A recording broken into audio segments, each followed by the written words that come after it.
Hi there, happy Monday.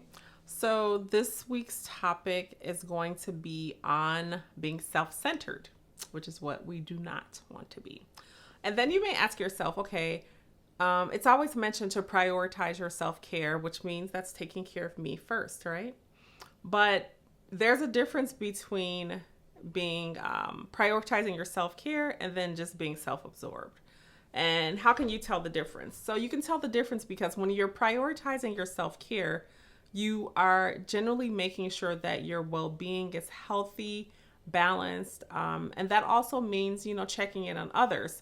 When you're self centered, you could care less about the other person. Even if something may be potentially harming them, you're thinking, oh well, it's not me, so big deal.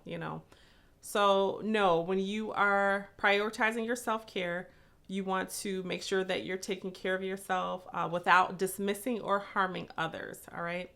And then what you don't want to do again is, with a self centered approach, is someone else's feelings, someone else's thoughts, perspectives, ignore, dismiss them. That's not cool. Right.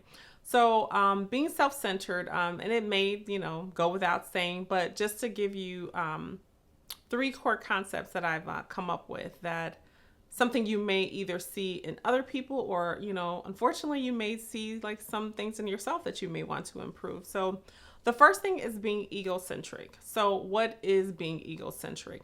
So that's viewing everything from the lens of your own wants, needs, and experiences, and being completely unaware or dismissive of other people's, right? So let's take, for the purpose of this video, we'll just do an example of like you're in a romantic relationship, right? And so you're the person that always makes the choice of, I want to go here, I want to do this, I want to eat this, I want to do that. You're always the person that is going to be the decision maker. The other person is just there, right? So it should be somehow, equally tossed around. So, everyone gets to do some things that they like to do, right? So that's egocentric. The second one is lack of empathy. And this should go without saying. Lack of empathy is someone's inability or unwillingness to understand or share the feelings of others, and then often leading to one-sided relationships or interactions. So in a romantic culture, let's say your partner is telling you how they feel or what they're going through, and you just blurt off and say something like, oh, you're just being too sensitive. That's just really not a big deal. Just completely dismissive of their feelings. And then you show like little interest in trying to support the challenge that they're going through. And it directly affects them. So that is an example of having lack of empathy. And then lastly, it's entitlement, right?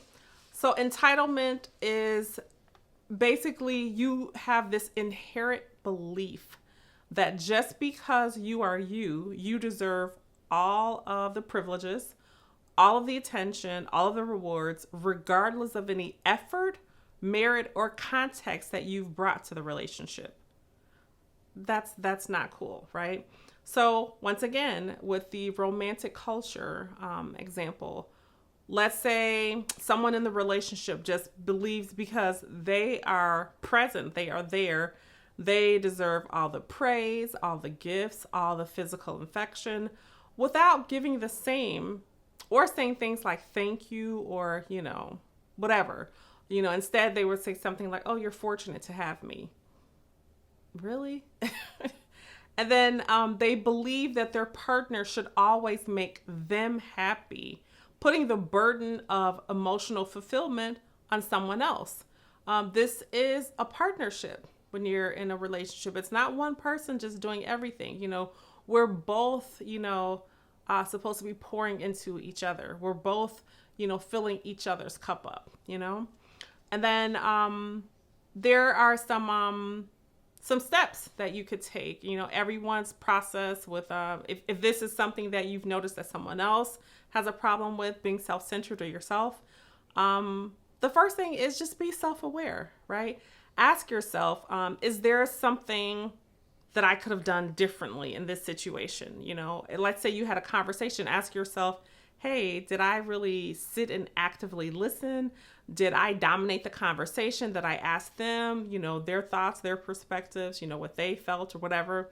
Check in with yourself. And then each one of these steps, you could choose whatever tool or goal works for you. So some people want to do things like journal. Some people use apps like Reflectly, Mood Notes, whatever. And then set healthy goals where you're doing opposite of the self-centered action. You could also practice daily empathy, right? So every day you could pause and ask yourself, you know, what might this person be feeling right now? You know, how could I have made the situation better for them, you know? And then also you could serve without the spotlight being on you. You know how someone always wants to have it like, oh, did you get that? You know, I helped this person out. Did you get that? So I can post it that I helped someone out. No, you should be doing it from the heart. You know, you shouldn't do it with the purpose of being seen so someone can say that, oh, you're a great person because you did that. No, do it because it's kind to do so. You know, kindness is free. And then ask more, tell less.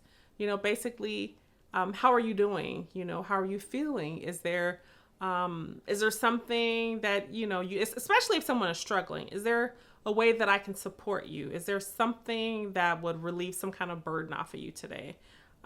Things like that. And then just check on your intentions. What are you intending to get from this said situation, from this interaction?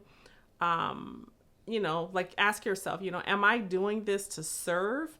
Am I doing this to share? Or am I just doing this to be seen?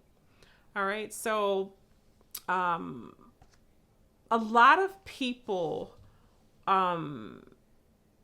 are, well, not a lot. It all depends on the people that you're dealing with, because I can't say that, you know, all people are, you know, self-centered, or you're definitely dealing with someone that's self-centered, but someone has run into this at some point in their lives. And I would say that, you know, everyone should practice sometimes, you know, the 70-30 ratio. And what is that? So that is where 70% of the time you are actively checking in on someone else. Not to say you have to do this all the time, but on a regular basis, make sure that you have those strategies where, you know, it's not just about you. Although you should prioritize your self-care and make sure that you're good before you can help someone else, but also, you know, be that person that is generally caring about someone else and how they're doing. And the general premise is we're all going to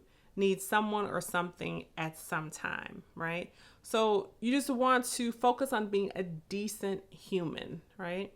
And that may sound, you know, cliche, or, you know, but some people sometimes struggle. They need a roadmap with that because they just can't see it from, you know, anyone else's lens but theirs.